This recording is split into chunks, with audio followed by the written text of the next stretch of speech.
এই দেখো ব্রহ্মপুত্র নদী।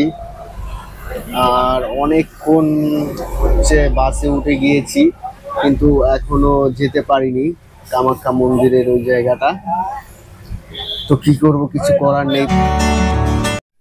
Hello, welcome to Assam. তো বন্ধুরা, মেনলি যেটা হয়েছে, যেরকমটা বৃষ্টি নামছে, মানে যতটা ইচ্ছে করে যাচ্ছিলাম, যতটা শখ করে যাচ্ছিলাম যে এত ঘুরবো, অত ঘুরবো, এখানে ঘুরবো, ওখানে ঘুরবো গুয়াহাটিতে, তো আমার মনে হয় যে সেই ইচ্ছাটা আর হলো না। কারণ যেইভাবে বৃষ্টি নেমেই চলেছে কাল রাত থেকে, আর এ অবধি বৃষ্টি হচ্ছেই। জানি না কতটা কি ঘুরতে পারবো, তবে আশা হারাচ্ছি না। চাই আগে গুয়াহাটি, তারপরে দেখা যাবে। বন্ধুরা, আজ যাচ্ছি গুয়াহাটি শহর ঘুরতে। আর গুয়াহাটি শহর যে অনেক সুন্দর সেটা আমরা সবাই জানি। তাই গুয়াহাটি শহরটা একটু ঘুরে দেখানোর জন্য আমি ছুটে যাচ্ছি আমাদের পশ্চিমবঙ্গের মালদা থেকে। তাই বন্ধুরা, প্লিজ পুরো ভিডিওটি দেখবেন এবং এরপরে মন্তব্য করবেন। বন্ধুরা, আমি আমাদের মালদা থেকে রাত 9টার পরে ট্রেনে উঠেছি। আর এরপর যখন কিষানগঞ্জ পার হই, তখন থেকেই বৃষ্টি। আর সেই বৃষ্টি এখনো সকাল হয়ে গিয়েছে, থামেনি। আর যাওয়ার পথে দেখতে পেলাম মন জোড়ানো ব্রহ্মপুত্র নদী, আর নদীর পাশ দিয়ে আছে পাহাড়। বন্ধুরা, এই হচ্ছে কিন্তু কামাখ্যা স্টেশন। দেখো, যার পাশ দিয়ে কিন্তু পাহাড়, অথবা ক্যামেরায় তেমন দেখা যাচ্ছে না। আর এরপরেই হচ্ছে গুয়াহাটি।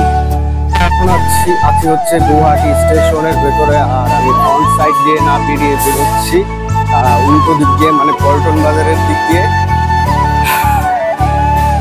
তার মানে আমার পল্টন বাজার দিয়েই 6 মাইলের গাড়ি করতে হবে। আর যদি পারি ওখান থেকে কিছু খেয়ে নেবো পল্টন বাজার থেকে, ওটা অনেক বড় বাজার আছে। দেখো, এই হচ্ছে গুয়াহাটি স্টেশন। পেছন দিকটা দিয়ে কিন্তু আমরা নেমে যাচ্ছি।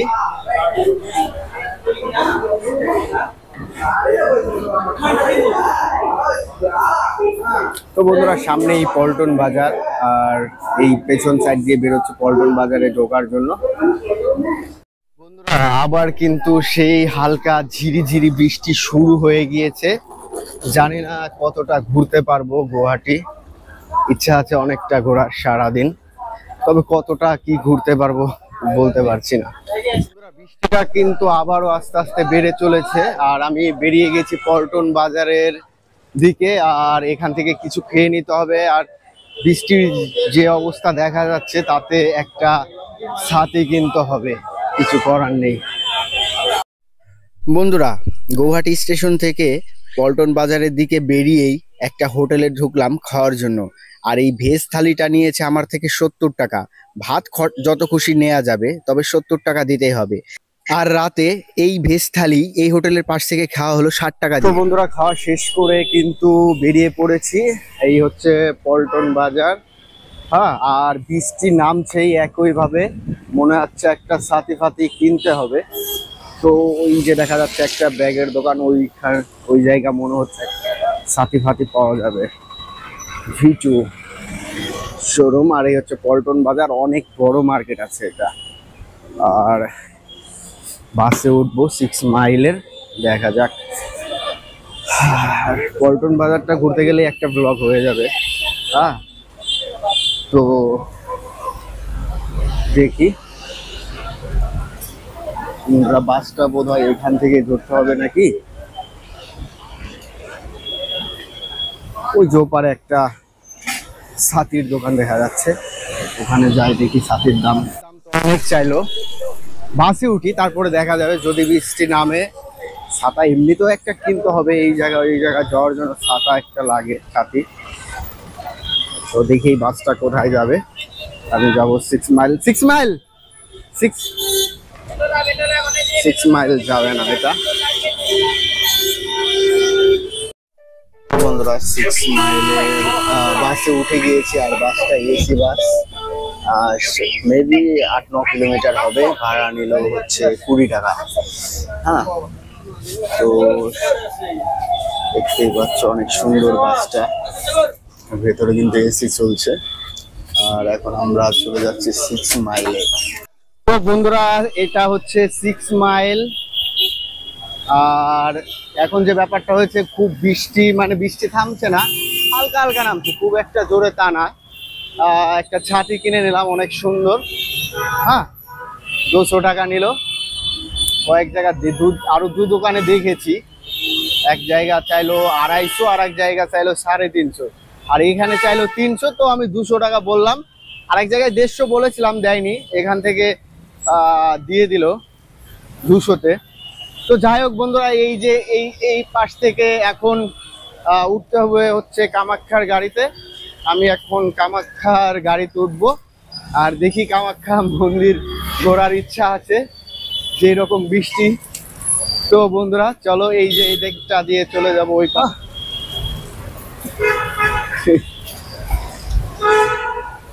ও, এটা হচ্ছে 6 মাইল। ওকে, তো বন্ধুরা এখান থেকে উঠে পড়লাম গাড়িতে, আর এখান থেকে এখন হচ্ছে যাব কামাখ্যা, মানে নিচে নামবো।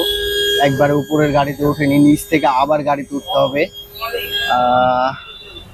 এই হচ্ছে বাস, ছোট ছোট বাস, অনেক সুন্দর প্রত্যেকটা বাসই। তো বন্ধুরা এই যে ভাড়া দিতে হবে, এখন ভাড়াটা দিব। সুন্দর জার্নি হচ্ছে। বৃষ্টি, ছাতা কিনে নিয়েছে, এখন কোনো প্রবলেম, মানে এইরকম যদি বৃষ্টি নামে হালকা হালকা তাহলে ঘুরতে পারবো, তবে মানে অনেক জোরে যদি বৃষ্টি নামে না, তাহলে ঘোরাটা প্রবলেম হয়ে যাবে। আর চলো বন্ধুরা দেখা যাক। বন্ধুরা আমি যতটুকু শুনেছি, এই গুয়াহাটির নামটা যেভাবে হয়েছে, এখানে মানে আগে অনেক সুপারি উঠতো, মানে সুপারির আর এক নামই গুয়া। তো বন্ধুরা এখানে অনেক পরিমাণ সুপারি হতো, এবং এখানে অনেক বড় সুপারির হাট ছিল, সেই থেকে এই জায়গার নাম হয়েছে গুয়াহাটি। বন্ধুরা আসাম রাজ্যের চা কিন্তু সারা বিশ্বেই পরিচিত আছে অনেক, আর আমাদের ভারতবর্ষের সবচেয়ে বেশি চা হয় এই আসাম রাজ্য থেকেই। আর আমি যতটুকু শুনেছি, প্রাচীনকালে মানে 1000 বছর আগে এই রাজ্যের নাম ছিল কামরূপ সাম্রাজ্য। তো বন্ধুরা দেখতে দেখতে অনেকটা সময় কেটে গেল, আর আমরা চলেছি গুয়াহাটি শহরের রাস্তা দিয়ে মা কামাখ্যা মন্দিরের দিকে। তো বন্ধুরা জার্নিটা মনে হচ্ছে আজকে ভালো হবে। রোদ হলেও প্রবলেম, বৃষ্টি হলেও প্রবলেম, কি করা যাবে? রোদ হলে তাও ঘোরা যায়, কিন্তু বৃষ্টি হলে পুরো প্রবলেম হয়ে যায় বন্ধুরা, কি করা যাবে বলো? তো বন্ধুরা চলো। আর কামরূপ সাম্রাজ্যর পরে এখানে 600 বছর শাসন করে অহোম রাজারা, আর অহোম রাজাদের শাসন আমলে অনেকটাই উন্নতি লাভ করে এই আসাম রাজ্য। তো বন্ধুরা এরপরে চলে আসে ব্রিটিশরা শাসন করতে থাকে। তারপরে 1947 সাল আমাদের ভারত স্বাধীন হয়, এবং আসাম রাজ্য ভারতের অধীনে চলে আসে। বন্ধুরা এই দেখো ব্রহ্মপুত্র নদী, আর অনেকক্ষণ হচ্ছে বাসে উঠে গিয়েছি, কিন্তু এখনো যেতে পারিনি কামাখ্যা মন্দিরের ওই জায়গাটা। তো কি করব, কিছু করার নেই। প্রায় কটা বাজে? 1:41 বাজে। তো বন্ধুরা যেতে থাকি, কিছু করার নেই। জ্যাম পড়েছিল অনেক, এর জন্য অনেকটা দেরি হয়ে গিয়েছে। বন্ধুরা এখন কিন্তু যাব হচ্ছে কামাখ্যা মন্দির, আর আমি চলে এসেছি এই যে কামাখ্যা মন্দিরের এই গেটটাতে। এখান থেকে আবার গাড়িতে উঠতে হবে, আর ওই পাহাড়ে আছে কামাখ্যা মন্দির। বন্ধুরা মা কামাখ্যা, তোমার এখানে আসাটা সত্যি খুবই সৌভাগ্যের ব্যাপার, ভাগ্য না থাকলে আসলে হয় না। মা এনেছে তাই আসতে পেরেছি।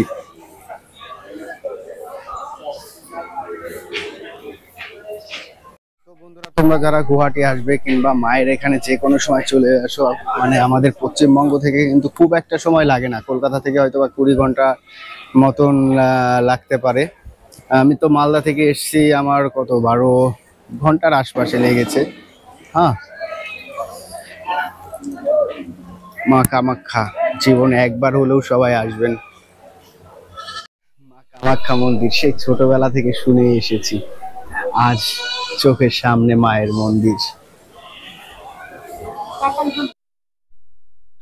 বন্ধুরা, মা কামাখ্যা মন্দিরের এখান থেকে বেরিয়ে এখন আমি যাব গুয়াহাটি রেলওয়ে স্টেশনের দিকে।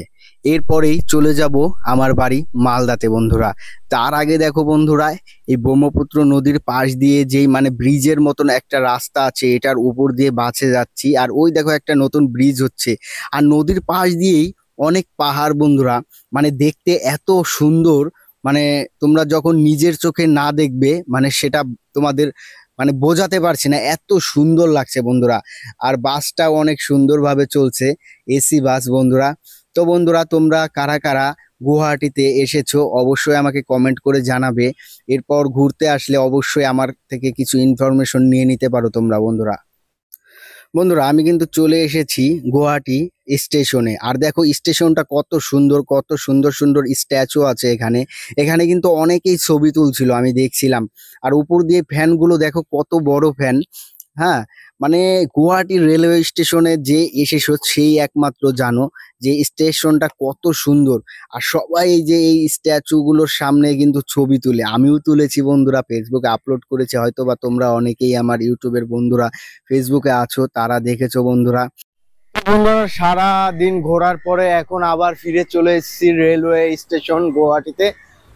আর এখন বন্ধুরা রাত 9টায়, আর একটা রাত 10টা 50-এ একটা ট্রেন আছে। যে কোনো একটা ট্রেনে আমি বাড়ি ফিরে যাব বন্ধুরা। এই দেখো রেলওয়ে স্টেশনের পাশের পরিবেশটা কত সুন্দর, কত নীরব। ওই হচ্ছে রেল স্টেশন, ওই যে গেট। তো বন্ধুরা, আমার ভিডিওটি যদি ভালো লেগে থাকে তাহলে অবশ্যই সাবস্ক্রাইব করে আমার পাশে থাকবেন, আমি সাপোর্ট পাবো তাতে। তো বাই বাই।